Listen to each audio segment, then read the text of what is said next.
Cinema ലോകത്ത് നിന്ന് കുറച്ച് അകലം പാലിക്കുന്ന ഒരാളാണ് ഞാൻ. പക്ഷേ നിങ്ങളെയൊക്കെ ആരാധിക്കുന്നയാളുമാണ്.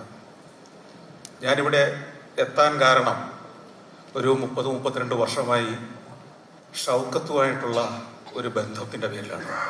ഒരു 30-32 വർഷം മുമ്പ് മുതൽ അദ്ദേഹം മനസ്സിൽ താലോലിക്കുന്ന സിനിമയുടെ സ്വപ്നങ്ങൾ ഏതാണ്ട് നന്നായിട്ട് അറിയുന്ന ഒരാളാണ് ഞാൻ.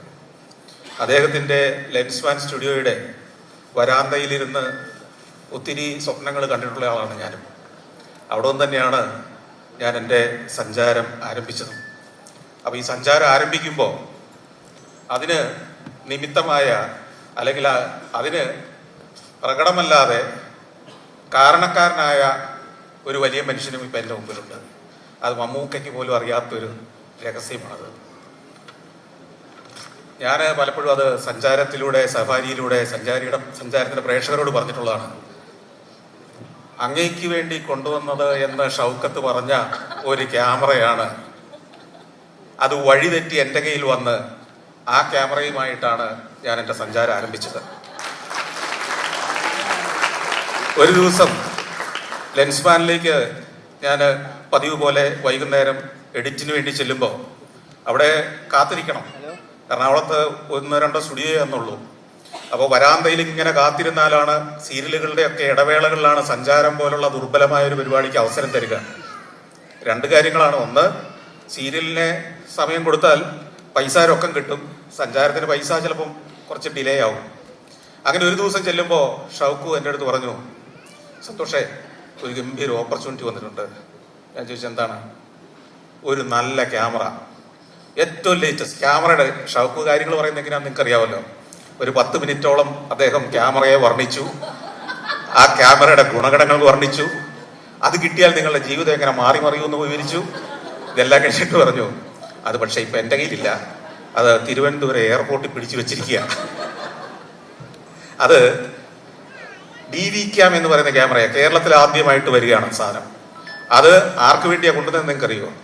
മമ്മൂക്കയ്ക്ക് വേണ്ടി കൊണ്ടുവന്ന സാധനമാണത്. ഇവിടെ കേരളത്തിൽ ആർക്കും അങ്ങനെ ഒരു ക്യാമറ ഉള്ളതായിട്ട് അറിയില്ല. അദ്ദേഹം പറഞ്ഞു, ഇങ്ങനെ ഒരു ക്യാമറ ഇറങ്ങിയിട്ടുണ്ട്, ഷൗക്കത്തെ ആ ക്യാമറ വേണം, കൊണ്ടുവരൂ. ഇങ്ങനെ കൊണ്ടുവന്ന വഴിയാണ് എയർപോർട്ടിൽ കുടുങ്ങിപ്പോകുന്നത്.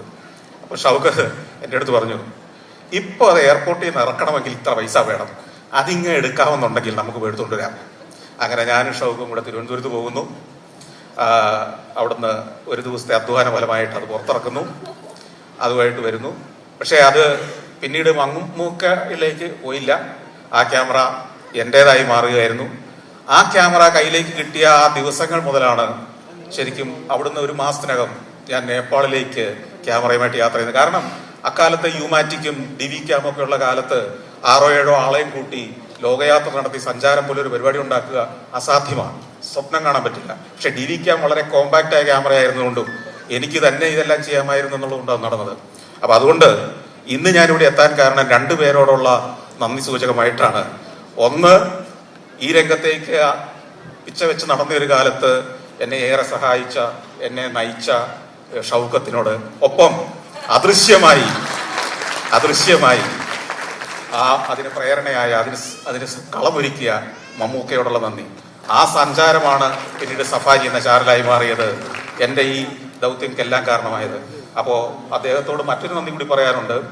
അദ്ദേഹത്തെ ഞാൻ ആദ്യമായിട്ട് കാണുന്നത്, ഇപ്പം എൻ്റെ അടുത്ത് ചോദിച്ചാൽ ആദ്യം കാണുകയല്ലേ, നല്ല എൻ്റെ പിതാവ് അങ്ങയുടെ ആത്മകഥ പ്രസിദ്ധീകരിച്ചപ്പോൾ അങ്ങയെ കാണാൻ ഗുരുവായൂർ എലൈറ്റ് ഹോട്ടലിൽ അതിൻ്റെ ഫോട്ടോയൊക്കെ എടുക്കാൻ എൻ്റെ പിതാവ് വന്ന കൂടെ ഒരു വിദ്യാർത്ഥിയായിരുന്ന ഞാനും വന്നിട്ടുണ്ട്.